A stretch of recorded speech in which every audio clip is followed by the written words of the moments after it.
अस्सलाम वालेकुम। वेलकम, सबका वेलकम करता हूँ हमारे पेज न्यूज चैनल पर। तो आज हम दो मुद्दों पर बात करने वाले हैं। सबसे पहला जो है, जो बहन का मर्डर और रेप हुआ कोलकाता के अंदर, डॉक्टर मोबिता देवबंद का, और जो है आने वाले इलेक्शंस के रिलेटेड जो है हम बात करेंगे। तो मैं हमारे मेहमानों का भी वेलकम करता हूँ पेज न्यूज चैनल पर। हमारे खिजर अहमद साहब का, जूडी जूडी भाई का, इब्राहिम साहब का, और हमारे शरीफ साहब का जो है मैं तहे दिल से जो है वेलकम करता हूँ पेज न्यूज चैनल पर।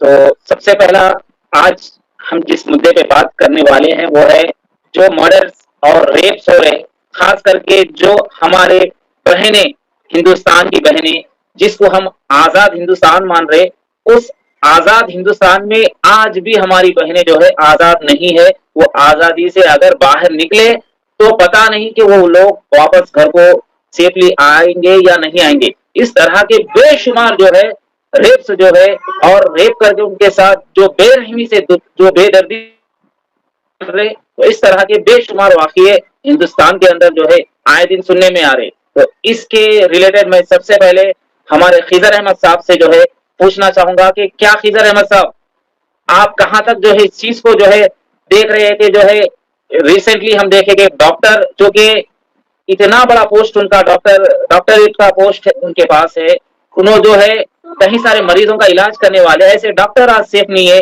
उनके साथ कितना बेदर्दी से जो है ये रेप और मर्डर हुआ। तो इसके ताल्लुक से आप क्या कहना चाहेंगे? देखिए, शुक्रिया अकबर साहब। पहले तो मैं ये एक बात बोलना चाह रहा हूँ अकबर साहब, ये रेप ये जो है इसकी इतनी दिन ब दिन बढ़ते जा रहा, रेप ये एक बहुत बड़ा घटियापना है। ये इंसान, पूरे इंसान को शर्मनाक कर देने वाली चीज है। इसके बारे में पहले तो मैं सबसे पहले एक चीज बोलूंगा, हो सकता है मेरी बात ये गलत भी हो सकती है, या फिर बहुत सारे लोग ये चीज को उंगलियां उठाएंगे। रेप की सजा सबसे बेहतर मेरे हिसाब से अगर देना चाहे, अरब कंट्रियों में जैसा है बहुत सारे जगहों पे रेप की सजा मौत, अगर वैसा देना शुरू करे, उसकी सख्त सजा देना शुरू करे, तो जो है रेप खत्म नहीं तो नहीं कम से कम हो जाएगा। लेकिन यहाँ पे हाल क्या हो गया है, अब अपने देश में क्या हाल हो गया है, तेरा रेप अलग मेरा रेप अलग, एक रेप का फर्क एक रेप का फर्क। ये रेप के लिए आप देखेंगे देश में कोने कोने से जो है पब्लिक उठ के हैदराबाद में, मध्य प्रदेश में, कहीं पे भी आप जो इसके खिलाफ कैंडल मार्च निकाल रहे, वो निकाल रहे, समझ रहे ना। वही टाइम पे जो है प्रज्वल रेवन्ना के बातें कितने जने उसके अगेंस्ट में जो है, कितने जने जो है इस तरीके के कैंडल मार्च निकाले। तकरीबन 3000 से ज्यादा उसके उसमें ऐसे अश्लील वीडियो उसके मौजूद है, जिसमें तकरीबन 1000-1500 से ज्यादा तो उसमें उन्हें जबरदस्ती कर रहा, मतलब 1000-1500 रेप कर दे के वो वीडियो बना के उन्हें रख रहा। वैसे आदमी के खिलाफ एक जना जो है कोई उसके खिलाफ जो है कोई रैली नहीं निकाले, कोई धरना नहीं करे, कोई प्रोटेस्ट नहीं करे। यहाँ के इसमें प्रोटेस्ट करने की, ये तेरा जगह का रेपिस्ट, ये मेरी जगह का रेपिस्ट, ये चल रहा आजकल। ये हाल हो गया देश के। हाँ, देश का हाल ये हो गया कि ये एक जने, ये अब जो नरेंद्र मोदी जी जो बोले थे एक टाइम पे, चेहरे से इंसान को पहचानेंगे, वही तरीका का आ रहा। रेप करने वाला इंसान अलग, रेपिस्ट अलग, आदमी के कपड़े अलग, खाना अलग। वो बोले तो पहले का ये अपन उसे दौर में जा रहे, 1947 अछूत दौर में चले जा रहे हैं। इसमें भी कहीं ना कहीं सियासत का जो है रंग दिया जा रहा, आप ये कहना चाह रहे? बेशक बेशक, आप देखिए इसमें 100% मैं दावे के साथ बोल रहा हूँ, ये जितने भी लोग इसमें कर रहे हैं, इसमें सब में आगे बढ़ के रहने वाले हैं भाजपा के और बजरंग दल के लोग। वो इसलिए क्योंकि देखिए, मेरे को ममता बनर्जी ना मैं से कोई लगाव है ना कोई मैं उनको पहचानता हूँ, वो है वहां पे ममता बनर्जी को बदनाम करने के लिए ये बीजेपी ये कदम आगे बढ़ा रही है। इसमें पूरा बीजेपी का और बजरंग दल का, आरएसएस का हाथ है, इसमें कोई शक नहीं है। देखिए, ये इससे हम अपनी सफल नहीं बोल सकते। जी शुक्रिया खिदर साहब। जी इब्राहिम साहब। जी सर। जो खिदर साहब बोले कि आए दिन जो है ये जो जुल्म हो रहा औरतों पर, बहनों पर, तो इसको रोकने के लिए क्या जो है, क्या हम चीज कर सकते हैं हिंदुस्तान के अंदर? क्या चीज से जो है सरकार रुकेंगे, क्या चीज से ये रेप रुकेंगे, क्या चीज से ये बहनों के साथ जो जुल्म ज्यादती हो रही है रुकेंगे? तो हिंदुस्तान में कानून में थोड़ी बहुत कोताही यह है कि कानून सख्त बनाया जाए और कोई भी रहो उसको कटघरे में खड़ा किया, फास्ट ट्रैक कोर्ट पे उसका मुकदमा चला जाए, सिवाय हमारे खिजर के। मैं भी इत्तेफाक करता हूँ कि सिवाय सजाए मौत के से कुछ नहीं होना चाहिए। जब से बीजेपी सरकार आई है, ये लोग नहीं करते, लेकिन ये लोग उस मामले में बहुत नर्म नजरिया अख्तियार किए हुए बीजेपी सरकार या बीजेपी गवर्नमेंट कि भाई इजी ले लो, ये होते रहता है। जम्मू कश्मीर में जब इन्होंने एक बच्चे का रेप हुआ था, जिसमें बीजेपी का लीडर मुलविस है, वहाँ का बहुत बड़ा आदमी, बड़े पोस्ट का, कुछ नहीं करे लोग। अब यहाँ भी पहलवान में आसिम अली, दिनेश कुमार सब लोग आवाज उठाए, इसमें कुछ नहीं हुआ। और एक पीरियड था तकरीबन आज से 25 से 30 साल पहले कोलकाता में एक और केस, रेप केस हुआ था, जिसका नाम था धनंजय। वो वॉचमैन था, वॉच करके एक नाबालिग बच्ची को उठा लिया, रेप कर दिया, मर्डर कर दिया। तो बहुत अच्छा ये रहा कि उसको फांसी की सजा हुई उस टाइम। हर तरफ से उसकी अपील को मुस्तरद किया गया, बिला आखिर उस अक्यूज को फांसी की सजा दी गई कलकत्ता में। फास्ट ट्रैक कोर्ट होना, 6 महीने के अंदर इनका फैसला होना, सिर्फ इनका दूसरा बात कुछ नहीं, फिर इनको फांसी की सजा ये कानून में। इसी तरीके से हिंदुस्तान की औरत का तहफ़्फ़ुज़ हो सकता है, उसकी कदर हो सकती है। खास तौर से बड़े पोस्ट वाले बच्चों को तो हम सलाम करना चाहिए हिंदुस्तान का, हिंदुस्तानी जी बड़ा होने के बाद, बनने के बाद आपकी जिंदगी बचाने के लिए जद्दोजहद करता है साहब ने, जी सलाम करना। तो उसको जाके वो भी वो आदमी जो हॉस्पिटल से मुतालिक में था, संजय राय जो है पीवट, उसके बारे में बताया जा रहा है कि पुलिस का मकबर था, आता था, पोस्टमार्टम रिपोर्ट क्या है, फलना क्या है, फलना क्या है, लेके जाता। वो आदमी इस तरह की हरकत करा, वो भी सेमिनार उसमें उसके अंदर में खाली रहता है, 4th फ्लोर पे जहाँ पर सेमिनार्स होते, बच्चे कभी डॉक्टर्स वहां पर आराम भी करते। तो ऐसा गई बच्ची, पता नहीं बदमाश एक बच्ची के साथ बुरा सलूक किया, उसकी सिर्फ सजा मौत होना चाहिए था, और कुछ भी नहीं। कोई भी गिने नहीं, कोई और भी करेंगे आपको हिंदुस्तान में, जो हिंदुस्तानी बात ही इनका तहफ़्फ़ुज़ एक ही जरिया है, कुछ बोलना ना। बस हम इतना बोलना चाहेंगे कि हुकूमत भी इसको ईजी न ले, चाहे हुकूमत किसी भी क्यों ना हो, भाई वो हिंदुस्तान की बेटी है, वो फास्ट ट्रैक पे 3 महीने 4 महीने में फांसी की सजा होना चाहिए। बाकी दूसरी मौत है भी नहीं, जीने का कोई हक नहीं है उनको। एक की जिंदगी छीन लेने का, एक की इज्जत इसमें छीनने के बाद में उसको रहने का हक नहीं है, ताकि दोबारा फिर बात ऐसे काम ना करे कहीं भी। इसी तरीके से हमारे हिंदुस्तान की खवातीन बेटियां महफूज हो सकती है, चाहे कोई भी। तो जी शुक्रिया बहुत बहुत इब्राहिम साहब।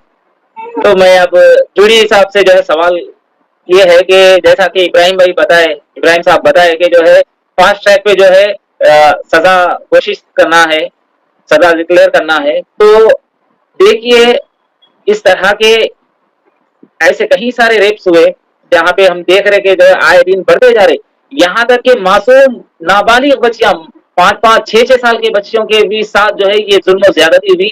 और ऐसी जगह पर जहां पर आप सोच भी नहीं सकते कि हमने देखा कि जो है एक मासूम बच्ची 6 साल आसिफा, जिनके साथ जो है एक मंदिर में, जिसको हिंदू लोग जो है अपनी पवित्र जगह मानते हैं, अपना जो है वर्शिप प्लेस मानते हैं, ऐसी जगह पे एक मासूम बच्ची के साथ 4-4 लोग मिलके जो है ये बलात्कार करे। तो ये इसके बारे में आप जो है क्या बोलेंगे जूरी साहब? गुड इवनिंग अकबर भाई, पेन न्यूज में बुलाने के लिए आपका शुक्रिया। जैसा कि मेरे खिजर भाई और इब्राहिम भाई जैसा बात बोले, मैं उस तकलीफ को मैं भी समझ सकता हूँ। लेकिन आज क्या बोले तो सियासत इस तरीके की हो गई। एक 15 साल 20 साल पहले क्या बोलते वन साइड पॉलिटिकल था, अभी क्या बोलते स्टेट लेवल और सेंट्रल लेवल में भी कॉम्पिटिटिव पॉलिटिक्स हो गई। पॉलिटिक्स में और पब्लिक में क्या डिफरेंस आ गया बोले तो आजकल पब्लिक भी अनरेस्पॉन्सिबिलिटी से वोटिंग डाल रहे, थोड़े मुद्दों पे डाल रहे। जैसा कि आज अपना हिंदू कल्चर है, हिंदुस्तान का कल्चर है, और अपना पहले से अपन जैसा बोलते थे हिंदू मुस्लिम सिख ईसाई सब मिलजुल के रहते थे, ये 15 साल 20 साल पहले दिखता था और बड़े तादाद पे रहता था। एक हुकूमत चेंज होने के बाद में, जैसा बीजेपी की हुकूमत आने के बाद में इसमें एक डिफरेंसेस आ गया। आज ये मुद्दा जो है ना, एक बच्ची को रेप कर देना, उससे पहले 6 साल की बच्ची को होने दो, और उससे पहले से लव जिहाद बोल के, टेररिस्ट जिहाद बोल के बहुत चीजों के 15-20 साल से लेके आ रहे। क्यों बोलते हैं पॉलिटिकल वाले क्या है बोले तो या अपना हिंदू मुस्लिम में डिफरेंसेस ला के वोट हासिल करने में, वो थोड़े का पब्लिक में जो ऐसा आ गया कि मुस्लिम के ऊपर थोड़ा बहुत नाराजगी बताए तो उनको वोट गिर रहे। अपने मुस्लिम लोगों का भी वोट क्या है बोल तो हिंदुओं से अपन बचना करना बोले तो अपनी मुस्लिम को जिता लेना बोल के एक जो कॉन्सेप्ट आ गया, उसका भी ये इफेक्ट हो रहा है। मैं उसको सिलसिले से खुलासा करना चाह रहा हूँ। जैसा कि ये जो हादसे हो रहे हैं, एक एडमिनिस्ट्रेशन लेने की जिम्मेदारी है। जहाँ का वो डिपार्टमेंट है, ये एक पब्लिक एरिया में, वो अनएक्सपेक्टेड कोई डार्क एरिया में या किसी के घर पे हमला नहीं हो गया, जो बच्ची अपने घर में, घर के माहौल में थी, एक पब्लिक एरिया में हुए से चीज को पब्लिक सिक्योरिटी पहले वहाँ का इंचार्ज, वहाँ का डॉक्टर्स, वहाँ की सुपरिटेंडेंट जो भी थे वो लोग देना चाहिए। जब वो बच्ची रात के 2 बजे ड्यूटी करके कहीं जाके 3rd फ्लोर पे सो रही बोले तो वो डिपार्टमेंट की जिम्मेदारी है उनको सही सलामत से सोने की सहूलतें देना, और उनको ड्यूटी पे थे बोले तो वहाँ पे कईयों पेशेंट की जरूरत रहती, उन्होंने कहाँ प्रेजेंस में रह रहे, वो ड्यूटी फिर किसी की जरूरत पड़ गई पेशेंट के लिए भी, तो एक डॉक्टर को फिर कम्युनिकेट करने के लिए वो कम्युनिकेशन रहना एडमिनिस्ट्रेशन का काम था। तो एक हादसे से अपने कितने मिल रहे हैं, तो मैं चाह रहा हूँ कि हर एक एडमिनिस्ट्रेशन में ये सहूलतें दी जाए। लेडीज जब आके ड्यूटी कर रही तो उनको सिक्योरिटी 100% देना, उन्होंने जब पहले मिनट से जब ड्यूटी पे चढ़ रहे तो उनके ऊपर 10 जनों चढ़ रहे तो उनकी सिक्योरिटी, उनके पर्सनल एसेंस के लिए सिक्योरिटी देना, फिर उन्होंने जिस तरीके से ड्यूटी करना है वो पूरे उनके प्रायोरिटी देना। ये चीज नहीं देखने की वजह से ऐसे हादसे होते। करने वाला भी अपने अपने अपने लोगों में से है, उस तरीके से उसको जो पी के करने की उसके अय्याशी की शौक थी तो वो गुमराह होके वो कर दिया, उन्हें भी।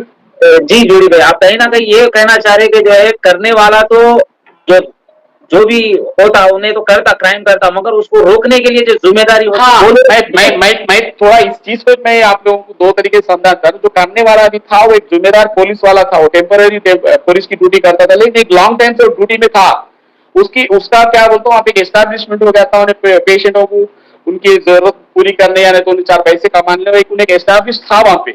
उस तरीके से वो उस बिल्डिंग में आना जाना, उस हॉस्पिटल में आना जाना उसका पहले से था, वो पहले से कुछ अच्छे काम भी कर रहा था, लेकिन उससे भी एक गुनाह हो गया, नहीं तो जानबूझ के करा बोलते वहाँ का एडमिनिस्ट्रेशन जिम्मेदार है वो। उस तरीके से लोगों को शराब पीने के लिए गैर जरूरी टाइम पे आए तो भी उसको रोकने वाले चाहिए। ये ड्यूटी करने वालों को कितनी सिक्योरिटी देना, और जो नॉन ड्यूटी है उसको बाहर रोकने के लिए भी उसके लिए कहीं ना कहीं अपना रिस्पॉन्सिबिलिटी बताना, ये हर एक एडमिनिस्ट्रेशन लेना चाहिए। तो मैं पुलिस से गुजारिश करता हूँ कि इस चीज को आप जल्द से जल्द उसका खुलासा आप करिए। ये पॉलिटिकल वाले क्या है बोलते उसके अंदर से बात छुपा देंगे, क्या कर रहे हो तो ममता बनर्जी के पार्टी के ऊपर और उनकी बुराई होना, उनको और नुकसान पहुंचाना बोलते, इसको और 4 दिन मुद्दा चलाना, इसमें और कोई है बोलना, और लोगों से धरने कराना, अपने अपने लोगों रोडों पे भी जाके और वायलेंस बढ़ाना, फिर उसके बाद 20-25 दिनों फिर अगले दिन आगे कुछ दूसरे तरीके से हॉस्पिटल पे डैमेज करे, ये सब क्या है बोलते पॉलिटिकल एडवांटेज के लिए वो लोग करते। तो डिपार्टमेंट का काम है कि जब एक क्राइम हो गया और क्राइम को उन्होंने कंक्लूड कर देना, ये चीज हुआ था, ये फलाना आदमी आया था, इतने जनों मिलकर करे, बल्कि वहाँ का हॉस्पिटलाइजेशन और वहाँ का पुलिस रिस्पॉन्सिबिलिटी से इसको आवाम के लिए खुलासा कर देना। वो लोग जितना अंदरूनी से इसकी तहकीकात करेंगे, पॉलिटिकल फिर उसको मैनेज करेंगे। पॉलिटिकल वाले बोलते नहीं इस चीज को और उछालने के लिए बोलते, हुकूमत नहीं वाले बोलते, जो छोटी हुकूमत में जैसे स्टेट पॉलिटिक्स में होता बोलते नहीं हम नाजायज तुम ऊपर वाले की बात सुन के इसको और एंकरेज कर। इस तरीके से नहीं होना बोल के मेरी ख्वाहिश है। और अपने एरिया में, अपने हैदराबाद में, अपने तेलंगाना में भी हर एक हॉस्पिटलों में उसकी प्रिकॉशंस लेना चाहिए। अगर देखिए 1 वीक की ड्यूटी किसी लेडीज की ड्यूटी तो भाई जो है हॉस्पिटल्स की नहीं है, जैसा कि मैं आपको बताया कि जो है मंदिर के अंदर भी जो है ये चीज हुई, तो और कहीं भी जो है हम ये चीजें देख रहे हैं, रोडों पे भी हो हाँ, रहा है। ये मैं बोलने का मतलब ये हिंदू मुस्लिम की लड़ाई करने से एक वन ऑफ दी पार्टी को उसका वोट बैंक कन्वर्ट हो रहा। जो हिंदुओं की तादाद ज्यादा है, मुस्लिम कौम के ऊपर कहीं ना कहीं नुकसान पहुंचा, तो ये कौम में थोड़ा बहुत उनको वोट बैंक बढ़ रहा। वो लोग के दिमागों में ये रख दिए कि मुसलमान अपने लिए नुकसान है, वो टेररिस्ट बना रहे, लव जिहाद बोल के अपने बच्चों को गुमराह कर रहे बोल के एक माहौल पॉलिटिकली बना रहे। तो पॉलिटिकली जब तक बनते रहेंगे ऐसे हादसे होते रहेंगे। अब देखिए हम लोग हैदराबाद में रहते, मेरे अड़ोस पड़ोस में मैं जा रहे तो मेरे को 10 इधर गए तो मुसलमान के घर रहते, इधर गए तो हिंदुओं के रहते, इधर गए तो गरीबों के रहते, मेरे से भी अमीर लोग भी रहते, लेकिन कहीं भी निकले तो सलाम दुआ चलते रहती। एक ही दुकान से तरकारी लेते, एक ही दुकान से लेना पीना, एक ही दुकान, एक ही स्कूल में मेरे बच्चे जाके पढ़ते, लेकिन अपने भी नहीं आता। ये पॉलिटिकली क्या है बोलते बड़े पैमाने पे पॉलिटिकली कर रहे। तो इसको मैं एडमिनिस्ट्रेशन की रिस्पॉन्सिबिलिटी चाहता हूँ। जैसा कि हम लोग एक पॉलिटिशियन एक उन्हें जिम्मेदारी निभा के गुमराह कर सकता, तो पुलिस डिपार्टमेंट हो, वहां का हॉस्पिटल डिपार्टमेंट वाला की एक माहौल बनाने के लिए, आने वाले सोसाइटी को कुछ अच्छा करने के लिए। आज कईयों औरतें बाहर आना भी मुश्किल समझते डर रहे, उनको फिर आके उनके भी बेटियां कहीं ना कहीं ड्यूटी करना पड़ता है। जैसे पुलिस डिपार्टमेंट है, एक हॉस्पिटल को बोला सिक्योरिटी सही तरीके से करेंगे तो इनके बच्चियां भी कहीं पढ़ने जाते हैं, कॉलेज में जाते, तो वहां का भी एरिया उनको सिक्योरिटी देगा ना। तो ये एक आवाम में और वहां अपनी को जो जिम्मेदारी देती सोसाइटी में, जिस तरीके से अपन काम करते, पुलिस डिपार्टमेंट खास करके, आर्मी हो दो, वो सब अपनी भी जिम्मेदारी को ट्रांसपेरेंटली निभाए तो पॉलिटिशियन बोलने वाले को मौका नहीं मिलता। जी शुक्रिया साहब। जी अब हमारे आज के जो मेहमान है जनाब शरीफ साहब। जी आपका माइक खोलिए शरीफ साहब। पहली बार शरीफ साहब जो है अपने चैनल पे आए, पेज न्यूज पर आए हमारे, तो बहुत बहुत शुक्रिया आपका। तो शरीफ साहब से मेरा ये सवाल है कि जिस तरह बिल्किस बानो से के साथ जो रेप हुआ, उसके बाद जो है उन लोगों के साथ उन लोगों को जो है फूलों से स्वागत किया गया। उसके बाद मैंने आज एक पोस्ट देखा था कि किसी ग्रुप के अंदर के जो है तस्लीम कुछ उनका नाम है, तो उनके लिए जब 4 गलत उनके जो 4 रेपिस्ट वापस आए तो एक औरत जो है उनको फूला पिना रही। तो इस तरह अगर हिंदुस्तान में चलता रहा तो क्या हर दिन एक नहीं 10 जो है बलात्कार हो सकते? तो इसके रिलेटेड आप क्या कहेंगे कि कितनी जो है शर्मसार जो है ये हरकत है कि एक औरत खुद जो है बलात्कारियों को जो है फूल पिना रही। बिल्कुल सही है। आज के हालात ऐसे हो गए कि भाई यहाँ पे जो है रेप बहुत आम खास हो गया। आपको मालूम होना चाहिए डेली 110 से लेके 120 केसेस खाली रेप के रजिस्टर होते, और ऐसे कितने केसेस है जो कि रजिस्टर नहीं करते लोग। ओके, जो है बदनाम की हो जाती बोल के, या नहीं तो कोई दूसरा चीज समझ के जो है डर के या किसी की धमकियों में आके बहुत सारे लोग जो है रजिस्टर नहीं करते। तो सिर्फ जो रजिस्टर्ड होते वो केसेस के बारे में मैं बात करना चाह रहा हूँ कि 110 से 120 केसेस डेली के है। तो आप अंदाजा लगाओ डेली अगर से 110 120 केस अगर से हो रहे हैं तो टोटली साल भर में कितने केसेस हो रहे होंगे। और अपने को कब मालूम होता है कि रेप हो गया और ये जो है पूरा मीडिया में हंगामा होता है, अपने को जब मालूम होता है जब एक आध केस में अपने को जो है बहुत ही पब्लिसिटी मिलती है वहां पे जो अपने तलक आती, तभी लोग जो है कैंडल मार्च निकालना और जो है लोगों को बताने की कोशिश करते कि भाई हम जो है ये रेप हो गया, ये जुल्म हो गया, ये हो गया। जुल्म तो रोज हो रहा, आज भी हो रहा, इस वक्त भी हो रहा। और आपको मालूम होना चाहिए ये ममिता का केस होने के बावजूद भी रेप हुए। 3 साल की बच्ची का केस कल या परसों का केस है। 3 साल की बच्ची को जो है एक बंदा उठा के लेके जाके उसको रेप करा। तो मतलब बोलने का ये है कि एक रेप केस के बारे में नहीं है, ये जो है पूरा टोटली जो है हर रेप के बारे में है कि रेप केसेस आम खास हो गए। और इसकी वजह क्या है कि वजह है हमारा कानून। हमारे कानून में वो ताकत नहीं है, हमारे कानून में वो डर नाम की चीज नहीं है, हमारे कानून से कोई डरता नहीं। कानून को जो है एक खेल समझ लिए सब लोग। सब लोगों को इतना आसान हो गया कि भाई हम कुछ भी कर लो, हमारा पॉलिटिकल बैकग्राउंड है हम बाहर निकल जाते, हम कुछ भी कर लो हमारे पास पैसा है हम बाहर निकल जाते, कुछ भी कर लो हम ये फलाने जो है रिलीजन के नाम पे बाहर निकल जाते, फलाने किसी न किसी वजह से बाहर निकल जाते, हमारे को बैकग्राउंड है बोल के ये चल रहा। ये जब तक ये चीजें नहीं खत्म होंगे, जब तक ये रेप खत्म करना, ये रेप को रोकना किसी के बस की बात नहीं है। इसका एक छोटा सा एग्जाम्पल अगर से देखे तो जैसे कि अभी अकबर भाई बोले मेरे को कि बिल्किस बानो को जब केस हुआ तो उसके जो रेपिस्टों को सब लोगों को फूला पिला के सत्कार करे। अब इससे घटिया हरकत चाहे भी कोई मुल्क में होती होंगी जो हमारे हिंदुस्तान में होती, समझे ना। अगर से रेपिस्ट को अगर से आप फूला पिना के उसका सत्कार कर रहे बोलो तो इससे तो थू है जिंदगी इन लोगों की कि कभी जिंदगी में ये लोग कभी जो है अच्छा रूल बना नहीं सकते। रूल तोड़ने के काम के है, रूल बनाने के नाम के नहीं है लोग। अगर से इंडिया को शाइनिंग इंडिया बनाना है तो पहले अपने को उसका लॉ साइन करना पड़ेगा, उसका कंडीशन साइन करना पड़ेगा, उसके जो क्या बोलते रूल्स है, जो उसके लॉस है उसको जो है उसके ऊपर सही तरीके से खड़ना पड़ेगा, उसके ऊपर सजा सही मिलना पड़ेगा। कुछ लोगों को सजा मिलती, कुछ लोगों को नहीं मिलती। अब राम रहीम है, बलात्कारी है, सबको मालूम है, उसको रिहा कर दिए। उसको कितने सालों की सजा है, उन्हें 200-300 दिन तो अभी बाहर ही रह गया उन्हें 2 सालों में। उसका तो जेल में रहना या न रहना उतना ही है। उसको कैसा हो गया जेल, ससुराल जैसा हो गया, कभी जा रहा आ रहा जा रहा आ रहा, उसका वैसा है मसला है। आशाराम बापू वो भी वैसी हो गया। जब गवर्नमेंट ऐसे लोगों को जब सपोर्ट करेंगी तो रेपा तो होंगे, क्योंकि सब लोगों को मालूम है कि यहाँ पे जो है कुछ होने वाला नहीं है। हम क्या भी कर लो हमारे को बैकग्राउंड में एक बैक सपोर्टर है, कोई ना कोई सपोर्ट करता है। अब ये पुलिस वाला एक रेप करा, उसको ये कॉन्फिडेंस था होगा कि भाई मैं पुलिस वाला हूँ, मेरे को कोई कुछ नहीं करते बोल के। तो ऐसा जो है माहौल खराब हो रहा, और इसके अंदर सब लोगों को एक नशा जैसा चढ़ा दिए पूरे हिंदुस्तान में। ये चीज को समझना पड़ेगा। वो क्या नशा है, हिंदू मुसलमान का नशा, नफरत का नशा, समझे ना। ये नशा जब तक लोगों का उतरेगा नहीं, जब तक जो है कोई चीज सही तरीके से नहीं होती। इंसाफ सबको बराबर मिलना चाहिए, चाहे वो कोई भी कास्ट का रहने दो, कोई भी रिलीजन का रहने दो, चाहे अमीर रहने दो गरीब रहने दो, सबको एक हिसाब से अगर जब मिलेंगे इंसाफ तो लोगों को जो है उसके ऊपर भरोसा रहेगा। यहाँ पे भरोसा नाम की चीज नहीं है। लोगों को ये नहीं मालूम है अगर से कुछ हो गया हम जाके कंप्लेंट करेंगे तो हमारे साथ क्या होने वाला है। उल्टा हाथरस में क्या हुआ आप लोगों को मालूम है कि जब एक दलित बच्ची का रेप हुआ उसको जला दिया गया, कि बॉडी को जला दिया गया, सब कुछ कर दिया गया, फिर भी जो है जो रेपिस्ट था वो बहुत आराम से घूम रहा था। कितने की प्रेशर के बाद में उसको पकड़ा गया, फिर उसके बाद में छोड़ा गया। मतलब जब प्रेशर बनता तब तक कोई कुछ करता नहीं।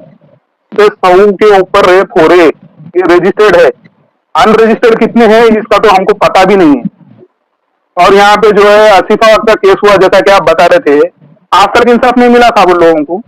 जी हाँ, है? जिसको पकड़ना था उसको पकड़े ही नहीं है? उनके सपोर्ट में तिरंगा रैली निकाले। इससे गलीज चीज, इससे बदतर चीज और क्या हो सकती बोलो मेरे को। एक बच्ची का रेप हो गया, वहां पे भी आपको हिंदू मुसलमान करना जरूरी था, वहां पे भी आपको कैस्ट बताना जरूरी था, वहां पे भी आप जो है ये हरकत करना जरूरी था। आप ये नहीं सोचते वो हमारी भी बच्ची हो सकती, कल के दिन ये मेरे बच्ची के साथ हुआ तो कैसा होता, ये किसी की सोच नहीं गई। तो ये है सोचने का तरीका, ये सोच बदलना पड़ेगा। जब तक हिंदुस्तान आगे नहीं बढ़ेगा, जब तक अपनी को सोच बदल के, जब तक अपन आगे नहीं बढ़ेंगे, जब तक अपना हिंदुस्तान कभी आगे नहीं बढ़ेगा।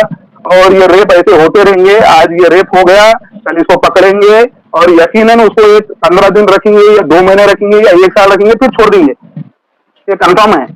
फिर वही हरकत होते रहेंगी। जब तक यहाँ पे शरिया लॉ नहीं आता तब तक ये हिंदुस्तान में बदलाव नहीं आएगा। रेप के मामले में खास करके उसको कड़ी से कड़ी सजा जो है, जैसा कि हमारे इब्राहिम भाई बोले तो फास्ट ट्रैक पे डालना बोल के, फास्ट ट्रैक पे भी नहीं डालना। जैसा कंफर्म हो गया मुंडी निकाल के कट कर देना उसको, या ना तो फांसी की सजा दे देना, या ना तो जैसा दूसरे कंट्रीज में शूट आउट कर देते। ये 3 सजा हर कंट्री में अलग अलग तरीके की है। कहीं मुंडी निकाल देते, कहीं जो है गोली से मार देते, कहीं फांसी दे देते। इन तीनों में से कोई एक सजा दे के देखो, फिर देखो रोक आती नहीं आती, रुकता नहीं रुकता। पूरे लोगों को मालूम होता कि भाई यहाँ पे सुधार आया नहीं आया। यहाँ पे कैस्ट नहीं देते हुए और रिलीजन नहीं देते हुए अगर से काम करेंगे तो 100% ये चीजों को रोक सकते हैं। जी शुक्रिया बहुत बहुत। जी एक बात बोलना चाह रहा हूँ, ये जी जैसा कि आपने इब्राहिम साहब बोले और जूडी साहब भी बोले और शरीफ साहब भी इसके बारे में जो बोले, इसके बारे में मैं भी इत्तेफाक रखता हूँ। मगर एक चीज मेरी सोच में थोड़ा फर्क है भाई।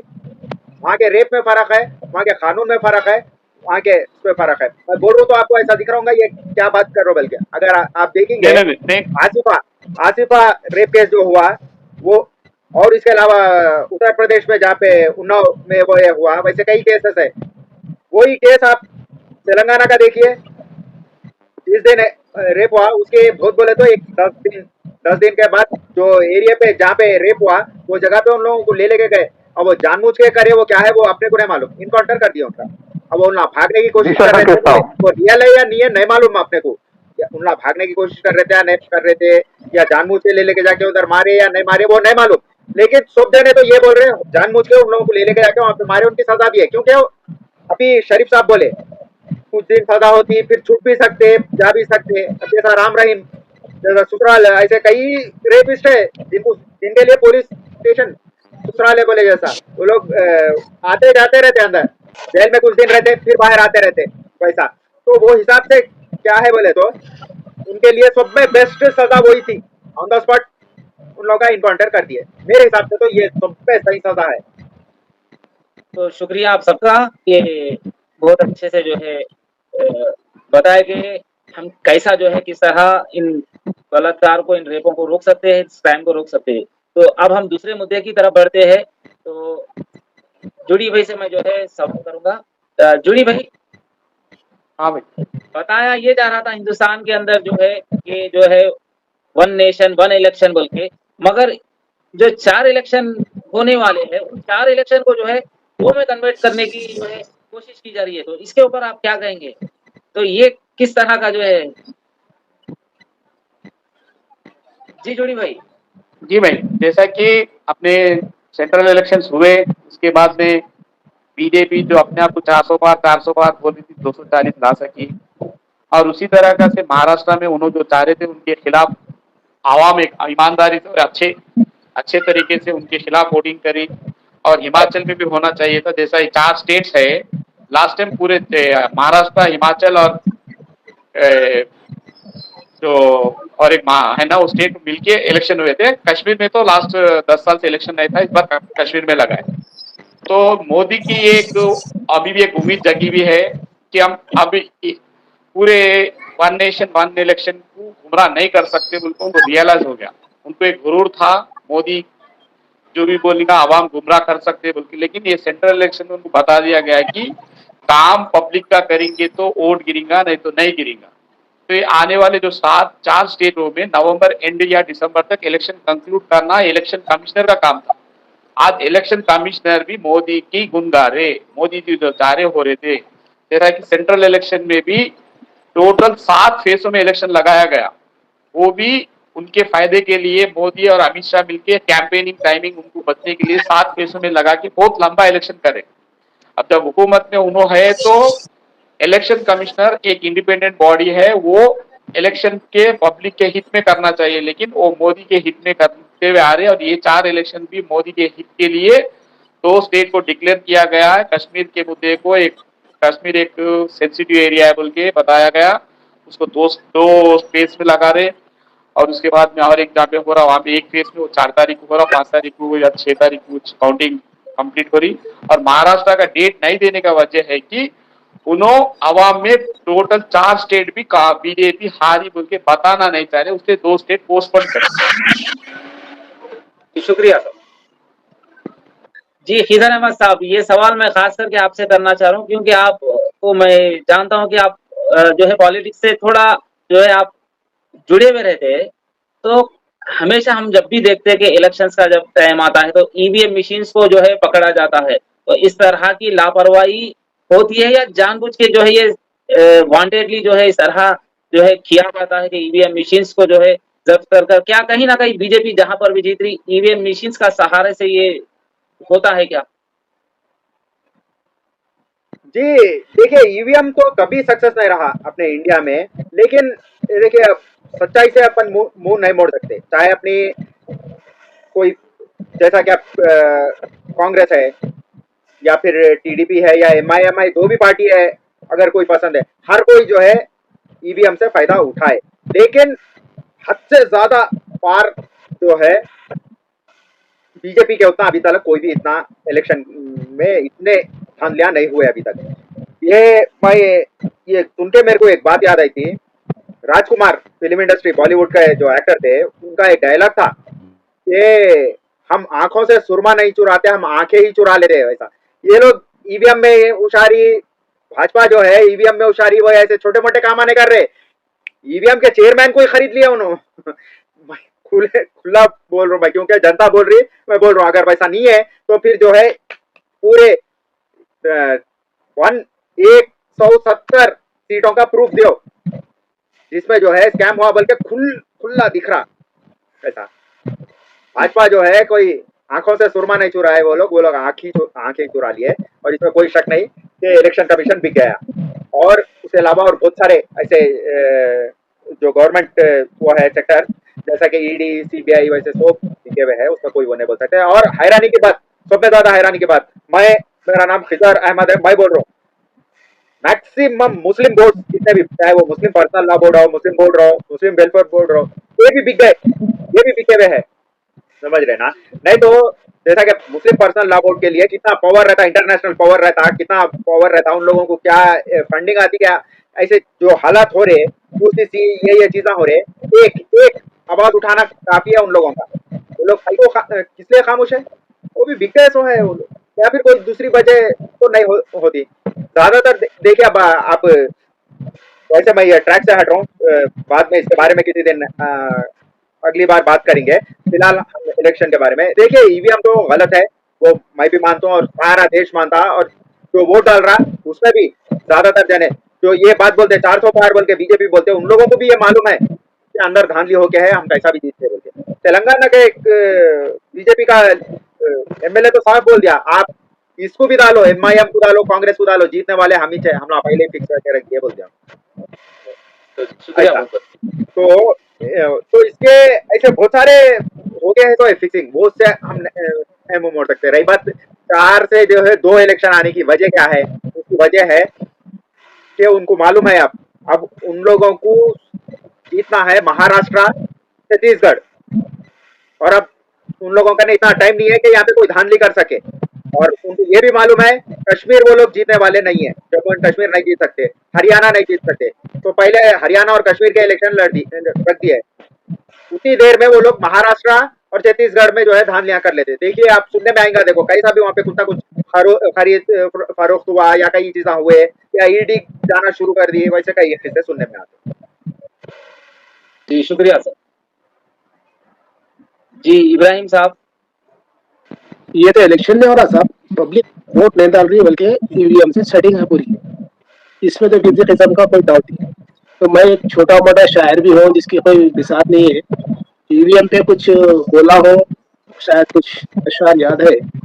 अगर यही चलेगा हिंदुस्तान में ईवीएम, इसका रिजल्ट आप सुनिए, चंद स्टेटों में कांग्रेस के सीएम और दिल्ली में बीजेपी का पक्का पीएम, इसे ही कहते हैं ईवीएम।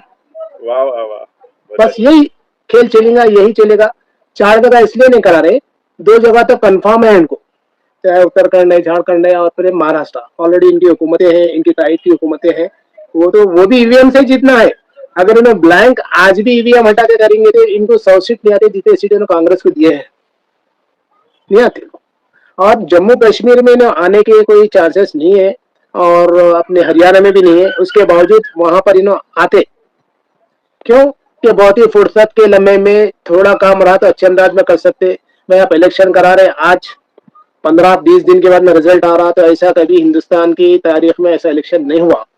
इंदिरा गांधी बहुत बड़ी पॉलिटिशियन थी, इससे बड़ा पॉलिटिशियन आज तक हिंदुस्तान में पैदा नहीं हुआ, फिर भी बेमान नहीं थी, अवाम उसको वोट देती थी। कुछ गलतियां हमें वो अलग बात है, इन्हें तो कोई अच्छा काम नहीं करे, हिंदुस्तान को बेच दिए। जैसा हमारे खिजर अहमद बोले, मुस्लिम पर्सनल्लाह, बड़े बड़े उलमा या किसका नाम ले, वो यहाँ बैठ के अब सब बिके हुए हैं। सिर्फ पिटिशन डालना है आपको हारने के लिए, सुप्रीम कोर्ट जाना है आपको हारने के लिए, जीतने के लिए नहीं जाना है। ये रखो नोटा कैश। तो ईवीएम से काम चल रहा है, जब तक ईवीएम रहेंगे तो इन्हें रहेंगे पीएम। अब 10 स्टेटों में दे देंगे उन्होंने कांग्रेस के सीएम, क्या इनको भी रहना? कांग्रेस के बड़े बड़े लोग भी बिके हुए हैं, इनको पैसे के सामने सब बिका है। सिर्फ पैसा क्यों कलेक्ट कर रहे, हर तरफ से पैसा क्यों ले रहे? बड़े बड़े जैसा गुलाम नबी आदि, इतना बड़ा लीडर कांग्रेस का बिका है, 100% बिका है। लास्ट इलेक्शन में बिका, जब इनको भनक पड़ी तो वैसा है ऐसा है, बाकी होते फिर दूसरी पार्टी बना लिया। फंड्स कौन दे रहे? ये सब बीजेपी फंड्स दे रही, बीजेपी ये सब सेटिंग फिटिंग करके बेमानी की हुकूमत चल रही है। दिल के बेलाने को क्या हुआ था, पूरी बेमानी नहीं कर सकते, ब्लैंक मालूम हो जाता, लोगों को बोलिए क्या करते मालूम में, थोड़ा कांग्रेस को छोड़ देते। बड़े बड़े लोग दिखे हुए कांग्रेस के भी, शायद हो सकता है प्रियंका, राहुल और हम सोनिया गांधी को छोड़ के और कुछ लोग सब अंदर से पूरे अंडरस्टैंडिंग के लोग हैं। पैसा बिछा रहे लोग, पैसा क्या होना चाहिए आपको, पैसा होना क्या आपको, कैसा इधर जिंदगी इधर मौत, कुछ ही रहता, कौन मौत चाहता, हर आदमी जिंदगी चाहता। तो ये ईवीएम तो खैर आप इलेक्शन हो रहा बोल के बोलना, लेकिन कंफर्मेशन तो ये लेना है कि कंफर्म ये है कि तीनों ही आने वाले हैं पीएम। वो भी 240 जो लाए, वो भी बस सियासत के तहत लाए, बहुत गड़बड़ हो रही सुप्रीम कोर्ट में, रिटर्न आ रहे, पिटिशन आ रहे लोग में, तो थोड़ा ऐसा करो बोल के अंडरस्टैंडिंग में थोड़ा उनको दे देंगे, बाकी 240 अपन लेके दोनों को मिला मत बना सकते। लेकिन इनको 240 सीट्स नहीं आए पब्लिक से, इनको जो पब्लिक का जज्बात थे कांग्रेस के हक में, 100% कांग्रेस आना था। लेकिन चूंकि मालूम नहीं होना, पब्लिक भी ठंडी हो जाना, इस अंदाज में ये लोग 240 लेके बाबू को लेके, नीतीश को लेके हुकूमत। बहरहाल ईवीएम पे भरोसा नहीं कर सकते, 4 करो 2 करो, 1 नेशन करो, उनको मालूम है कुछ भी नहीं होने वाला, 1 नेशन भी नहीं करना, डरा रहे खाली ना, बस यही करने वाले, ओनली नेशन नो 1 नेशन हो गया, ऐसे काम करने वाले। अल्लाह खैर करना, अल्लाह आसान करना। चलिए ठीक है जी शरीफ साहब, आप ही पॉलिटिक्स से जो है जुड़े हुए हैं, तो जी। हमेशा हम देखते हैं इलेक्शंस जब भी आते हैं तो असल चीज जो देखी जानी है, उस चीज को जो है इग्नोर किया जाता है, और जो है मजहब के नाम पर कहीं ना कहीं जो है वोटिंग हो रही है। तो इसके ऊपर आपकी राय पेश करिए कि क्या है इस चीज को, जो है हम कैसा देखना है हिंदुस्तान को? अगर हम एक अच्छा हिंदुस्तान देखना है, डेवलप हिंदुस्तान देखना है, तो किस बेसिस पे जो है हमको वोट देना है? जी बिल्कुल, शुक्रिया। अभी जैसा कि मैं सुन रहा था ईवीएम के बारे में, ईवीएम तो बहाना है। ईवीएम के जरिए अपने आप को चमकाना है, ये बीजेपी का फंडा है। ओके, लेकिन रहा बीजेपी जीतने का मसला, सीधा सीधा मसला है बीजेपी की हिस्ट्री से अगर से हिंदुस्तान पाकिस्तान पाकिस्तान का नाम अगर से हटा दिए बीजेपी को फायदा नहीं हो सकता। मुसलमान का नाम अगर से हटा दिए तो बीजेपी को फायदा नहीं हो सकता। मदरसा निकाल दिए तो बीजेपी को फायदा नहीं हो सकता। बीजेपी को फायदा जहां पे होता वो हिंदू मुसलमान करने से होता और हिंदुस्तान पाकिस्तान करने से होता है, और मुसलमानों के ऊपर रोने से होता, और जो है गरीबों के ऊपर जुल्म करने से होता। वो जुल्म कैसा बोले तो जीएसटी लगा के आज पूरे गरीबों को इस तरीके से पीस दिया गया, उन्हें उठ के बीजेपी के खिलाफ धरना करने का लायक नहीं है अब।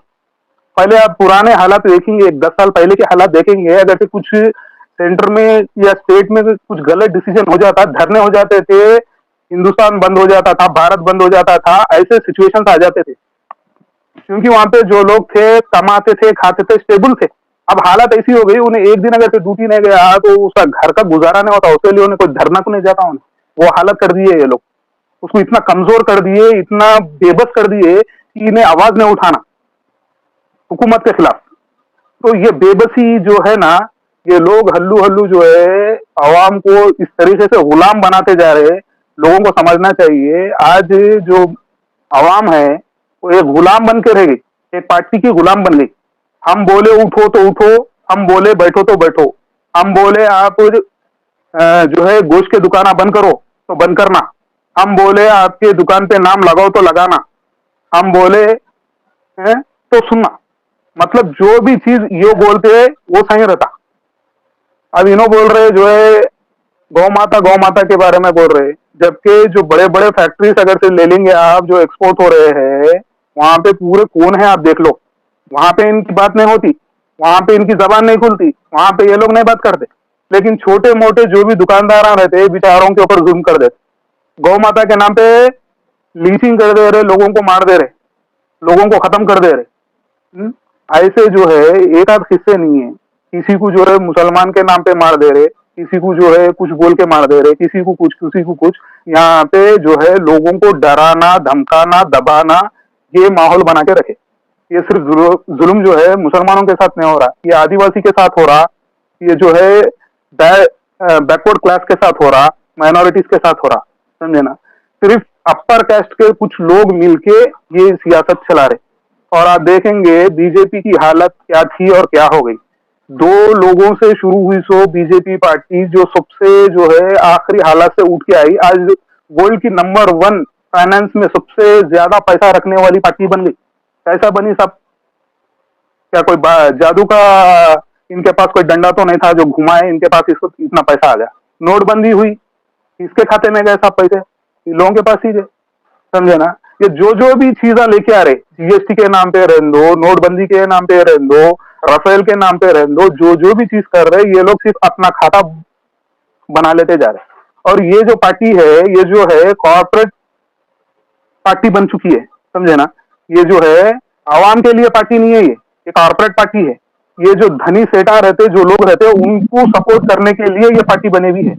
इसमें आवाम का क्या रोल होना चाहिए? आप आवाम का रोल देखिए आवाम को समझना चाहिए, सबसे पहले आवाम को समझना चाहिए कि भाई जो भाईचारा पहले था, आज जो हर एक के घर घर में नफरत डाल दी है, गली गली में लोगों की नफरत हो गई। ऐसा नहीं है, पहले जो है कुछ पढ़े लिखे रहते थे, समझदार रहते थे, आज पढ़े लिखे सबसे बड़े जाहिल बन गए। और स्कूलों तक ये चीज पहुंच गई कि भाई लोगों के दिलों में कैसा जहर डालना, इन्हें पानी नहीं आता, इन्हें ये नहीं करता, उन्हें वो नहीं करता, ऐसा करके लोगों के दिलों में जो है जहर भर दिए। और सबसे पहला उन लोगों को डर क्या है ये समझने की चीज है। उन लोगों को डर क्या है मालूम है?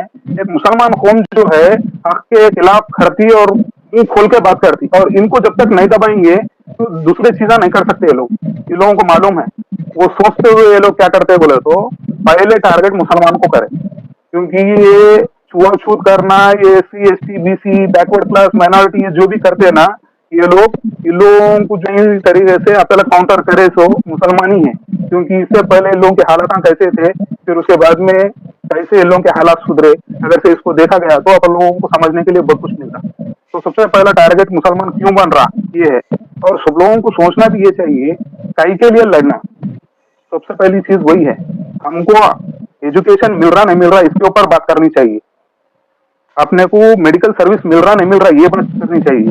बच्चों को एजुकेशन के साथ साथ जो है उन लोगों का फ्यूचर के लिए जॉब्स का कुछ बंदोबस्त हो रहा नहीं हो रहा इसके लिए सोचना चाहिए। हैं?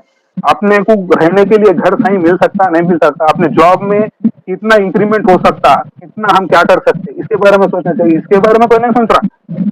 सिर्फ नफरत की एक आंधी चल रही है, वो आंधी के साथ जो है सब लोग उसके अंदर मिलते चले जा रहे हैं। कौन किसको कहीं को मार रहा है नहीं मालूम है, कौन किसको क्या कर रहा है नहीं मालूम है। और जहाँ पे सब कुछ हालात के साथ प्रूफ के साथ सब कुछ देने के बावजूद भी, चाहे वो पुलिस स्टेशन का मामला रहो चाहे कोई भी रंग हो, सब कुछ प्रूफ होने के बाद में भी किसी को सजा नहीं होती। तो यही तो सबसे बड़ी गलती है हिंदुस्तान की। सबसे बड़ी गलती यही है कि पार्टीशन कर दिया गया। जैसा हिंदुस्तान को पाकिस्तान से पार्टीशन कर दिया था, पाकिस्तान को बांग्लादेश से पार्टीशन हो गया था, ये पार्टीशन अब हिंदुस्तान में फिर कहाँ हो सकता है ये तो मैं नहीं बोल सकता हूँ, लेकिन ये भी एक पार्टीशन की तरफ एक रास्ता ढूंढ रहे सर का मेरे को दिख रहा तो है। इंशाल्लाह हम होने नहीं देंगे, क्योंकि यहाँ पर आज भी जो है वो भाईचारा बाकी अभी कहीं ऐसे जो है सेकुलर माइंड रखने वाले बहुत सारे जो है हिंदू भाई भी हमारे, क्रिश्चियन भाई भी है, आज हमारे चैनल पे बैठे हुए हमारे जुड़ी भाई। तो इस तरह हम सब मिलकर जो है इस जो भी ये लोग नफरत फैला रहे इस नफरत को हम सब लोग मिलके प्यार से हम जो है मोहब्बत से जो है इस चीज को हम रोक सकते हैं। तो आखिरी सवाल लेके मैं जो है जुड़ी भाई से जो है आखिरी सवाल करना चाहूंगा। मेरा आपसे आखिरी सवाल ये था जुड़ी भाई कि हम देखते हैं जब इलेक्शन कैंपेनिंग होती है तो बड़े-बड़े लीडर्स जो है आते हैं, घरों पे कैंपेनिंग करते हैं और अच्छे-अच्छे वादे करते हैं। जब बात वादे पूरे करने की होती है तो हमेशा हम ये देखते हैं कि जो है पब्लिक को जो है सताया जाता है, लाइनों में खड़ाया जाता है, चाहे वो औरतें हो, बूढ़े, बच्चे, हर किसी को जो है लाइनों में वो कार्ड के लिए, ये कार्ड के लिए, फलां जो है वादे के लिए लाइनों में खड़ना पड़ता है। तो ये क्या ये गवर्नमेंट के अंदर ये चीज जो है सुधार आएगा? देखिए, सुधार आने के लिए मैं पब्लिक से चाहता हूँ कि पब्लिक में एक सुधार आना चाहिए। जो आजकल की जो पॉलिसी जो दे रहे हो लोग, जो स्कीमा दे रहे हो, एक खैरात के बराबर की स्कीमा है वो। कांग्रेस के खिलाफ केसीआर कुछ मुद्दा लाया था कि आंध्रा वाले अपने तेलंगाना को लूट ले रहे, कर ले रहे, अपने पानी का मसला, अपना नौकरियों का मसला और अपने जमीन का मसला बोल के एक बड़ा मुद्दा बना के उन्होंने जीता। जीतने का अरबों रुपए उन्होंने भी पब्लिक के खिलाफ लूटे और पब्लिक को जो डेवलपमेंट देते वो बिल्कुल खाली टैक्स कलेक्शन के ऊपर ही देते। लेकिन अरबों रुपए का कारोबार, लाखों करोड़ों का कारोबार कारपोरेट सेक्टर में, रियल एस्टेट के सेक्टर में होता, उसमें अपना कहीं भी इन्वॉल्वमेंट नहीं देते। आज के डेट में भी कांग्रेस की हुकूमत आने के बाद मेरी एक उम्मीद था अपना स्टेट में पब्लिक को बेनिफिट डायरेक्ट होगा, उनके लिए कई नौकरियां देंगे प्राइवेट सेक्टर में और गवर्नमेंट सेक्टर में, लेकिन वैसा है नहीं माहौल। सिर्फ हमारे रेवंत रेड्डी साहब एक जो मैं कह रहे सो चीज बोलूँ जो मैं देखा मैं कांग्रेस के तो मैं उसमें इंप्रूवमेंट चाह रहा हूँ। मैं कांग्रेस को कुछ बताना चाह रहा हूँ आवाम क्या चाह रही थी, जो केसीआर नहीं दे सका, जो बीजेपी नहीं दे सक रही। आने वाले दिनों में कांग्रेस सेंट्रल लेवल पे पूरी अपने सेंट्रल लेवल में, इंडिया लेवल में कितने स्कीम्स लाना चाहिए आवाम की बेनिफिट में अगर लाएंगे अभी तो रुकता है। अभी क्या हो जा रहा बोलता मजहबी मुद्दे पे जो बीजेपी हो दो थोड़े ना अपने भी जैसे माइनॉरिटी रिलीजियस भी क्या बोले तो मजहब के नाम पे अपन जीते तो बसे भाई, बीजेपी चाहे 100 जीतो 400 जीतो अपने साथ मजबूत रहे तो अपनी पहचान रहती बोलती, उस तरीके की पॉलिटिक्स चल रही, समझे ना। तो अवाम में भी ये चाहिए कि मेरा एक कैंडिडेट यहाँ का एमएलए को ठहरा, एमपी को ठहरा तो हमारे लिए कितना लाएगा, देश के लिए कौन जाना नहीं जाना, देश के मुद्दों में इन्वॉल्व होना नहीं होना वो बोल के जाना है। एक एमएलए ठहरा, एक एमपी ठहरा तो हमारी कॉन्स्टिट्यूंसी में क्या तकलीफ आए उस तकलीफों को किस तरीके से हल कर सकते हैं और कितने तादाद में हल कर सकता है, ये मुद्दा रहना चाहिए पब्लिक में और कैंडिडेट में। अब रही पार्टियों के बीच में, पार्टियां भी आज क्या है बोलते हो केसीआर को हराना एक बहुत बड़ा मकसद था, तो उसमें रेवंत रेड्डी सक्सेस हो गया बोलते हर एक अपॉर्चुनिटी दे रहे। एक हिसाब से मैं भी बोल सकता हूँ, मैं भी कांग्रेस में ऐसे कई साल काम करा, एक सीनियर के होने के नाते से पार्टी में सीनियर होने के खातिर किसी तजुर्बेकार को भी देके आने वाली हुकूमत बहुत सही सलामत चला सकते। लेकिन रेवंत रेड्डी को एक उसको हरा चुका, केसीआर को हराना बोले तो रेवंत का टैलेंट ही काम में आया बोले उनको प्रायोरिटी दे रहे। आज उन्होंने भी क्या कर रहे बोलते अपने को खैरात में थोड़े स्कीमा दे रहे, थोड़े स्कीमा दे के क्या हो रहा बोलता आज उन्होंने अमेरिका भी गए बोलते वहां से ये क्लैरिटी ये पब्लिक में डिस्कस होना चाहिए। जैसा कि पहले से इलेक्शन हुए से स्टेट वाले मिनिस्टर कोई चीफ मिनिस्टर कोई भी नहीं अमेरिका जाके, इन्हों जाते 35,000 करोड़ का बिजनेस लाए बोल रहे, वैसा कैसा आ जाता बिजनेस, सोचना चाहिए आवाम को। खाली हैदराबाद में बिजनेस आने के लिए 35,000 करोड़ रुपए लगा रहे बाहर से, तो यहाँ के लोग नहीं लगा सकते क्या? यहाँ के लोग लगा रहे तो फिर क्यों वो खाली हुकूमत में जो सीएम है, सीएम को और वहां के आने वाले इन्वेस्टरों से कम्युनिकेट हो रहा, आवाम को भी कॉन्ट्रैक्ट करा, उसमें आवाम को भी इन्वॉल्व करना चाहिए। जब हमारे हैदराबाद के कॉन्स्टिट्यूंसी में उनकी पूरी जमीन उनको दे रहे, तो यहाँ के आवाम को से कितना नुकसान हो रहा है? उनके घर बनने की जगह नहीं बन, उनको कारोबार के बनाने की जगह उनको दे रहे, जिसको आवाम को जहाँ पे स्कूल होना, वो स्कूल बनाने के बजाय उनको वहां पे उनको वो दे रहे कि जमीन दे रहे, आप यहाँ 1,000 करोड़ इन्वेस्ट कर रहे तो हम आपको 2,000 नौकरियां दे रहे, बोले नौकरियां भी 100% आपने हमको नहीं आते। जैसा कि आज हैदराबाद और तेलंगाना का माहौल ऐसा है, 70 to 80% नॉन लोकल्स आके रिक्रूट हो रहे यहाँ पे, कंस्ट्रक्शन फील्ड में हो, कॉर्पोरेट सेक्टर में हो, और कईयों देखिए आप कारोबार पहले हैदराबाद में कोई करते तो कारोबारी चेहरे से पहचाने जाता था, पूरे नॉन लोकल्स आके पूरे इलेक्ट्रॉनिक बिजनेस हो, इंडस्ट्रियल बिजनेस हो, आपकी किराना शापा हो, आज रोडों पे बाहर के लोग आके बंडिया चला रहे, अपने लोग यहाँ रह जा रहे। जी शुक्रिया जुड़ी भाई, और तमाम मेरे मेहमानों का मैं दिल से तहे दिल से जो है शुक्रिया अदा करता हूँ, और दर्शकों का भी मैं जो है शुक्रिया अदा करता हूँ। और आखिर में मैं ये कहना चाह रहा हूँ, इस बहस से ये चीज का खुलासा हुआ कि जो है हिंदुस्तान में अगर अमन, सुकून, शांति, डेवलपमेंट, अगर ये सब चीजें होना है तो तो सबसे पहले जो है हिंदुस्तान की जनता को अपनी सोच को बदलना है पहले तो। जैसा कि हमारे शरीफ भाई बताए, खिजर भाई बताए, इब्राहिम साहब बताए, जुड़ी साहब बताए, कि जो है जनता को जो है अवेयर होने की जरूरत है, और यहाँ के लॉ को जो है चेंज होने की जरूरत है। क्रिमिनल्स के खिलाफ जो है सख्त से सख्त जो है कार्रवाई होना, इमीडिएटली एक्शन होना, और फेक न्यूज चैनल जो है कोई किसी पॉलिटिक पार्टी के खिलाफ या किसी पॉलिटिशियंस के खिलाफ या किसी यहाँ के जो है पब्लिक के खिलाफ या हिंदुस्तान की किसी अवाम के खिलाफ या किसी धर्म के खिलाफ नहीं बोल रहा। यहाँ पर हमारा बोलने का कहने का मकसद ये है कि हम सब हिंदुस्तानी एक मिलकर जो है हिंदुस्तान को कैसे हम आगे बढ़ा सकते हैं, यहाँ पर हम कैसे पीसफुली रह सकते हैं, कैसे हम अमन के साथ रह सकते हैं, ये हमारे न्यूज का जो है असल मकसद है। कि हम किस तरह जो है, जैसा कितना हम सुने अभी के जो है कितना बेदर्दी के साथ जो है कई सारे हर दिन जो है करीब बता के जो है 100 से ज्यादा जो है केसेस दर्ज होते हैं रेप के, तो कैसा हम जो है इन चीजों को रोक सकते हैं, ये हमारा जो है फेक न्यूज का मकसद है। तो आप तमाम का मैं जो है शुक्रिया अदा करता हूँ। इसी तरह हमारे साथ आप लोग जुड़े रहिए। अस्सलाम वालेकुम। जुड़े रहिए।